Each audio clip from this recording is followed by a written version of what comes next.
Grein here. Sorry we could not have practice on Sunday or today, so I thought I would just do a short video for you guys, try and talk through a couple of just kind of concepts that we'll be focusing on this season on both offense and defense, and hopefully you guys can watch. I'll send the links to these videos and hopefully you can kind of study them. Just try and watch the concepts. Obviously, a lot of these videos are going to be college level teams, so different pace, different skill level than where we're at, but a lot of the similar concepts that we're going to try and teach and really improve upon. Definitely, it's like a full team game, so no matter what skill level we're at, we're really going to try and get better as a team and work together this season. So, thought I would just start off talking a little bit about before we get into the videos, just kind of like some basic stuff that you can do at home, just while you're, whether you're backyard or wherever else. I would say just always have a stick in your hand as much as you can, and a ball on the stick. Obviously, if you're in the house, don't use a lacrosse ball like I am now. You don't want to break anything. Try and use a tennis ball or something like that instead. So that way, if it flies out, you won't get in too much trouble, won't break anything. I think that just cradling is like the one of the things that took me the longest to learn when I was first starting out the game. So just trying to like keep the ball in your stick and just holding it with one hand, up near the top of the stick, kind of keeping it nice and loose, like in your fingers. You should be able to balance the stick just like this, and then kind of rolling it back and forth, right? So just kind of rolling it a little bit slow to start, right? Just kind of rocking the ball back and forth. And then, kind of as you progress, you can start to roll it a little bit faster. Work on both hands, your left and your right. That's just something that you can do. Just get comfortable with carrying the ball in both hands and just handling it a little bit. Obviously, you guys know passing and catching. I think everyone can continue to work on passing and catching. That's something that I always did. Really to try and improve on both my left and right hands, really every day, as much as I could, whether it's like off a backstop in the backyard, with a friend, with your brother, sister, mom, dad, off a brick wall. I loved, playing wall ball indoors, like in a gym at school, or, off the outside of a building. You'll watch out for windows for sure, but I think really just that repetition and that motion of both throwing and catching will improve the coordination and make it like second nature. So when you're out there, that's something that we definitely want to focus on as well, and that's really going to have a big impact. I've noticed it a lot with a lot of you guys already, just over the last the last season or two. Just kind of the improvement from there to now, I think is awesome. So. Keep that up, and we'll keep working on all this stuff in practice as well. But those are just some little things you can do at home. Now I'll dig into these videos a little bit more. Let me see. It's going to be, for this one, we'll start with, this is actually Duke, so don't like to use them as an example too much. As you guys know, I'm a Maryland guy, but they actually do have a couple good videos here. Some offensive things that they do that are pretty good. So let's take a look. This is really all about movement. You'll see cutting. So all those things that we talk about in practice. Moving the ball, moving your feet when you don't have the ball. You'll see that these guys are moving constantly, and they make the defense move all around. That's why they get these looks. Another option out of this is for the Dodger to roll back and shoot.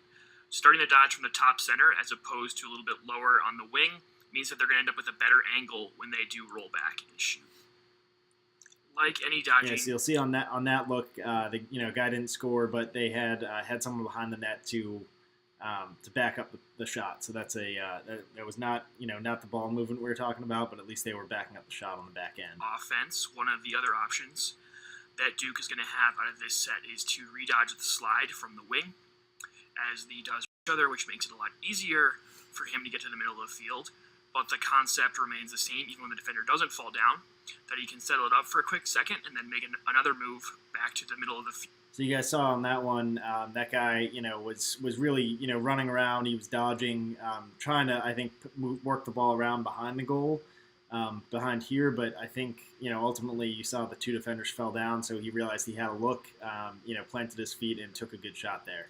field, dodging against the slide. So on this one, you'll Because see of where the dodge ends up on the ball up top a little bit, working the ball between two middies. And he also has room, the Dodgers. That guy's going to set up really high, kind of up top, towards the top of the field. And then everyone else is kind of setting up down low. You'll see where they are. Kind of make an underneath move or keep going down the alley, as a midfielder does on. So here, he's making the dodge down the alley here. This play, and he draws the second slide. And so that was good. Good look inside. Obviously, this guy inside is covered here. It makes a feed to the crease, which does a potential look. Because there's so much space and room top center where this dodge happens, one of the things that sometimes happens is that the Dodger works their way back to the middle of the field before the shallow cut and pop action really finishes. In that case, you just simply undo the shallow cut, as you saw in this play. If the Dodger establishes themselves as a threat to score, defenses are going to start sliding. And guys, what this guy in the video just said, if the Dodger is establishing himself as a threat to score, defense is going to be forced to slide. I think that's a really key thing that we need to focus on. Right now, we have a lot of guys who are not really fully comfortable dodging. We only have really a couple guys that I can think of that are really comfortable kind of carrying the ball, dodging, and becoming a scoring threat. So I think we really need more of that. Just feel comfortable, making a move, making a dodge. But depending on the matchup, I think everyone should feel comfortable with, making a dodge, making a move to try and go and getting in a good scoring position. And then whether you actually have the room to shoot or not, now if they slide to you, then I think that's when we're going to have the opportunity to make a good pass and get another open look. Most defenses are going to slide from the shallow cut guy who's popping up to the top center. The look out of that is just a throwback to him and a shot if the second slide is late. However, not every team may slide off of the guy who is shallow cutting and kind of popping out from the top center. If it's on a rollback or a later slide down the wing, potentially it comes from the crease off of that crease attackman. And in this case, hopefully. So you'll see that was a really good look. The defense didn't really fully commit with the slide. They had a couple guys in here who were like looking to maybe pop out a little bit. You'll see again off of that guy, didn't really fully commit, but he left this guy behind him open just enough, and that's all the room these guys really need, right? So that's where we're always going to have a guy on the crease who's going to be moving around. Whether he's over here on the wing or back at X and popping up, really getting those people open there. So when the slide does come, there's going to be people open in behind. I'll pop to the next video here real quick. This is one you'll see when the dodge gets all the way back to X and they get the attackman involved. So that's for all our guys should be watching this and should be checking all these videos out. But I think that this one, especially for our middies and attackmen, is really important. One of the ways to get the attack a little bit more involved is when a dodge comes down the alley, you can move the ball to. So you'll see the midi just kept going there. He dodged, didn't quite have the look here, so decided to just keep running, carry it behind, and just drop the ball at X really quickly and easily. But you'll see the guy at X doesn't stand there with it for very long. He takes it and goes. Let X and get a dodge up the backside from that attackman. In this case, the attack kind of triangle that starts. So that was a really nice, pretty simple play. Midi just took the ball back to X. X guy caught it, and before the defense could even get reset, X just took his defender on, came around the goal, and got a good wraparound shot there. Won't rotate into the 1-3-2 look. He'll just keep one attackman at X to allow the midfielder to move the ball to him and to attack the backside on a dodge. Like you're still in on the crease, the backside wing is cleared out for that dodge. All right, so that's all we'll check out of Duke for now. Now let's move on to, we'll come back to Maryland, actually. Maryland, obviously, is going to be my favorite. But let's go to defense for a minute.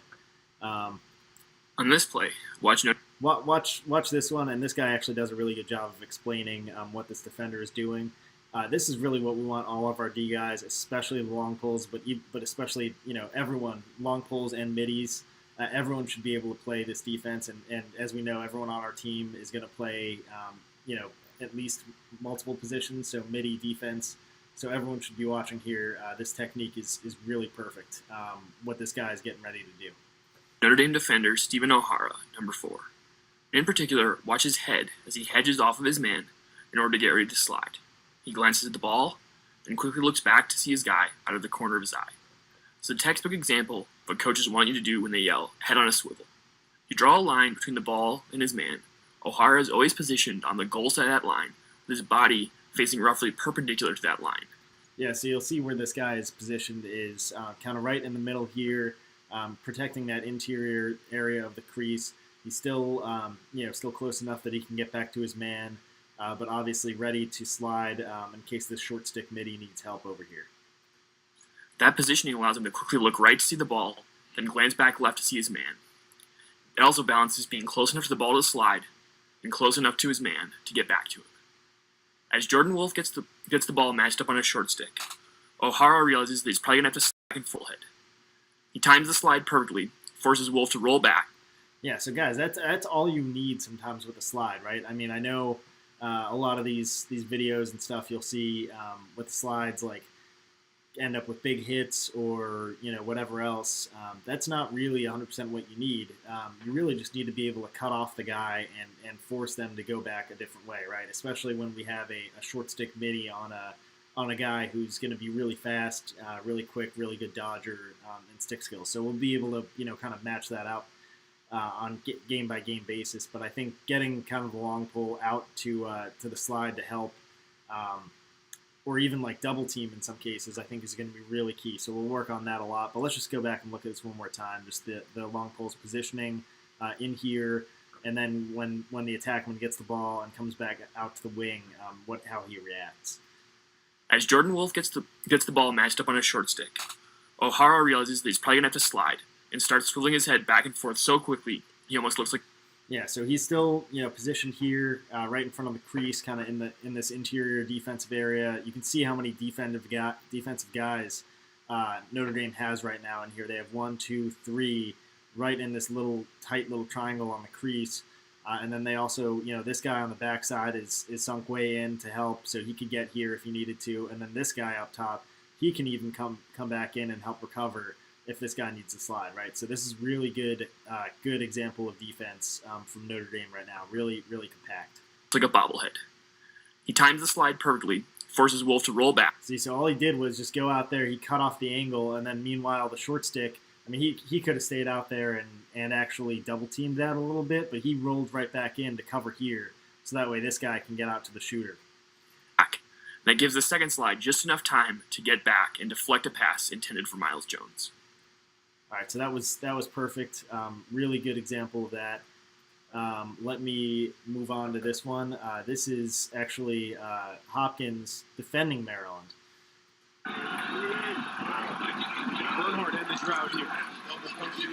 In this play, Maryland midfielder Jake Bernhardt is going to dodge against Johns Hopkins midfielder Phil Castronova, number 22, from the wing out of a 1-4-1 set. When they recognize that the dodge is coming, Johns Hopkins midfielders number 34, Michael Pellegrino, who's playing up top, and number 31, John Rannigan on the backside, are going to pinch in and help out in the crease. Yeah, so guys, what they're talking about is really a full team defense, right? So we talk about our middies. Everyone needs to be able to play defense, right? So middies and close-in defenders, it's about playing together, understanding where the ball is, and getting ready to anticipate what the offense is going to do. So they realize that the dodge is coming from the wing out here, so the middies are going to sink in and help, and then the long poles are going to be able to do their work. That's going to free up defender John Kelly, number 35, to slide to the ball. Maryland probably misses an opportunity when Bernhardt got topside in Castronova because Mike Chanenchuk is so high up while Pellegrino was playing very far off of him without a good reason to do so. Once Kelly successfully slides to the ball, Castronova is going to turn and recover to the hole. So I'll rewind real quick here just to look at the slide again, right? So you've got, again, all these Hopkins defenders in here in the middle, bunched up, around the crease. They're covering these two Maryland offensive guys really, really close. And this long pole is going to go hard and